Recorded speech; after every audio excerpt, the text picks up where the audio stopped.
Investigasyon agad mahibaluan kung may anomalya sa pila ka infrastructure projects nga ginpunduan sang opisina sang Iloilo City Loan District Representative gin-request sang LGU sa COA. Kongresista nagpabutyag nga handa sa ipatigayon nga investigasyon. Si Kim Salinas nakatuto.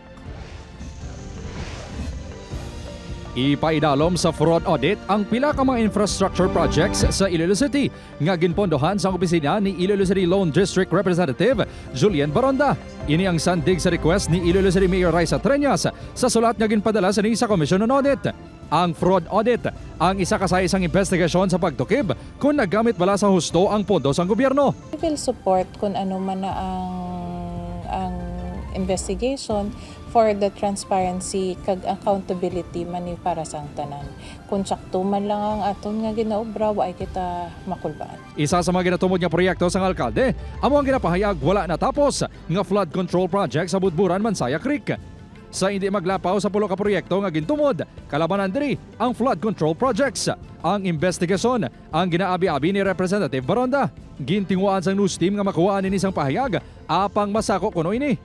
Apang sa statement nga iyagin pagwa, nagpasalig ini sa publiko nga wala ini sang ghost o kung substandard nga mga proyekto. Ginhingyo pa ni Baronda ang COA nga padasigon ang investigasyon agad magwa ang kamaturan nga wala sang korupsyon ang ginpondohan nga mga proyekto. Ang iningatikang ang ginakabig sang kongresista nga black propaganda sa tuyo nga gubon ang iaimahe. Ginmensionar man ni Baronda ang wala pa matapos nga mga merkado kag Iloilo City Hospital nga ginloan sang LGU. Dugang sang kongresista, dapat sakyaron man sang COA ang BJMP District Jail sa Leganes kung may misuse of public funds. Sabat naman sang alkalde tuhoy diri. Hindi man naiyasang city nga budget. Iyan naiyasang DILG nga budget. Ang DILG na yan nagpobra. Ang support sang syudad is the lot and the road going inside the BJMP.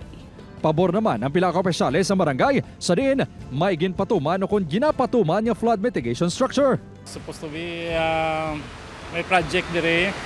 Pero para makita katabla kung di ginaista kung ano nakalaba, kung ano natapos sina kay subong nga mo nang inatunahan sa babaw mo. Kung maging transparent lang ang tanan for public, para sa amon sa pumuluyo namon, kung may kulang or wala. Upod kay Romel Porquia, Kim Salinas, One Western Visayas.